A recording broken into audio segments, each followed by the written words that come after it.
Caros irmãos em Cristo, sejam todos bem-vindos à nossa Casa de Bezerra, virtualmente aqui pelo Facebook. Mais uma vez aqui estamos para falar, sentir, refletir e nos harmonizar com o estudo do Evangelho de Jesus à luz da doutrina espírita. E é bom lembrar que os nossos encontros são semanais, todas as quartas-feiras, às 10 horas. Aqui estamos.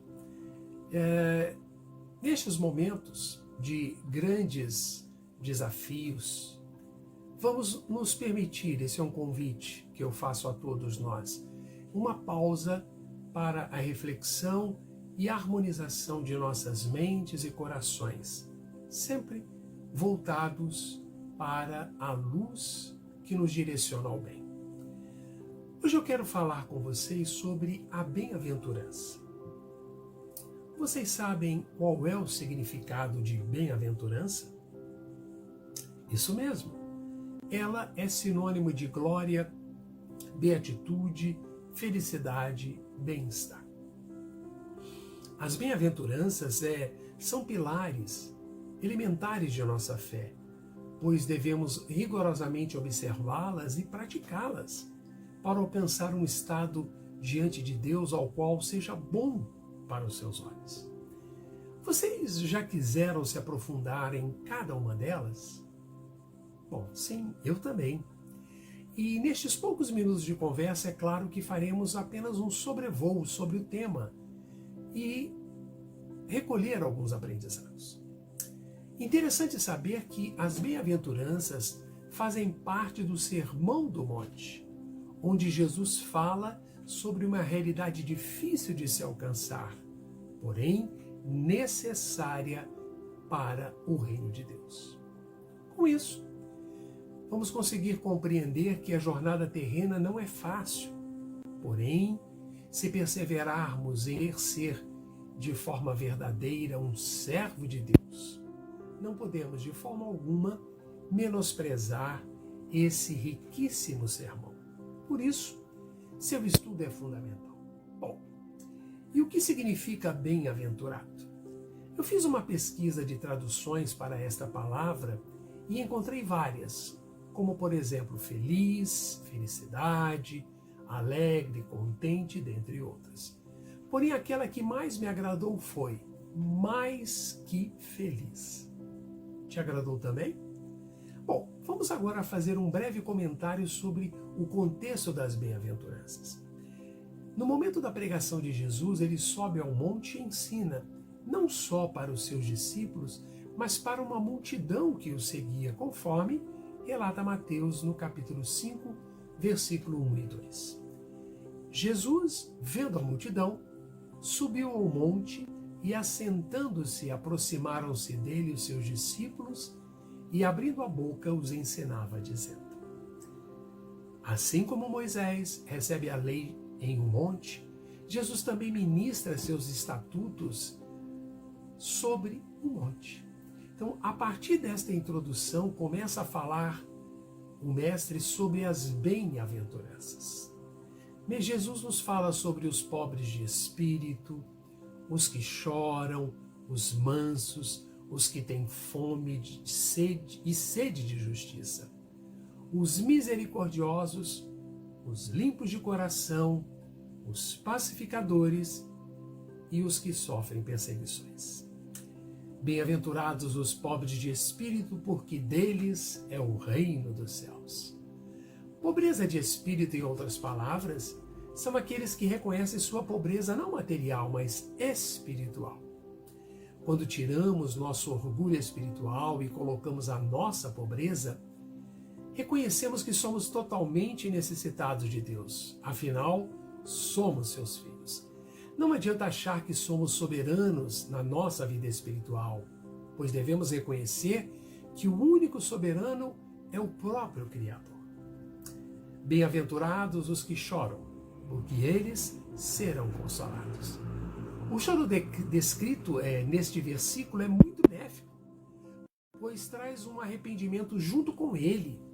E o arrependimento traz a união que precisamos com Deus. Então a promessa de Jesus para aqueles que choram é que eles serão consolados. Isto acontece primeiro na consolação do perdão. Jesus está especialmente perto daqueles que choram. Bem-aventurados os mansos, porque eles herdarão a terra. A mansidão nesse texto às vezes tem sido mal interpretada. Muitas das vezes, as pessoas acreditam que ser manso é ter uma modéstia humilde, chegando a ser quase que falsa. Devemos ser mansos para com Deus, no sentido de aceitar as leis divinas, buscando entender que é o melhor para as nossas vidas. Ainda nos diz Jesus: bem-aventurados os que têm fome e sede de justiça, porque eles serão fartos. Mas afinal, qual é essa justiça? Muita calma nessa hora. Nada de pensar que a justiça desse versículo é sair por aí condenando tudo e a todos, como se fosse um justiceiro, um dono da verdade. A justiça desse versículo devemos entendê-la como a salvação. Então, mais que felizes são aqueles que têm fome de sede e sede de salvação. Nada de sair pela vida fora a condenar os outros. Temos sim que falar de Jesus e vivenciar o seu evangelho. Bem-aventurados os misericordiosos, porque eles alcançarão misericórdia. Somos aqueles que receberam a maior misericórdia, pois todos erramos e mesmo assim recebemos o amparo divino. Assim sendo, jamais devemos negar a misericórdia para com as pessoas. Ser misericordioso é não responder da mesma forma, ignorante, não dar o troco, não bater naquele que nos apunhalou, entre outros. Diz-nos Jesus: bem-aventurados os limpos de coração, porque eles verão a Deus. Chegamos em mais um ponto primordial, o da purificação. Devemos ter um coração limpo, puro. Dele vai proceder as saídas da nossa vida, isto é, nossos maiores sentimentos e desejos estão guardados em nosso mundo interior. O coração deve ser purificado de seu orgulho, senão, em vez de ser pobre de espírito, ele será arrogante e autossuficiente. Diz-nos Jesus: bem-aventurados os pacificadores, porque eles serão chamados filhos de Deus. E nós? Somos aquelas pessoas que provocam a paz ou a ira? Na sociedade, nós somos conhecidos como pacificados ou alguém que cria conflitos. Devemos sempre ter a paz como norte. Isso é fato.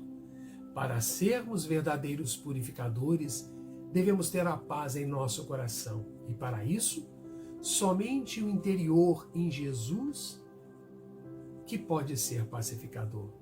Um coração dividido é um coração perturbado. Não adianta de uma hora para outra ser tudo aquilo que Deus quer que nós sejamos. Ser completamente oposto.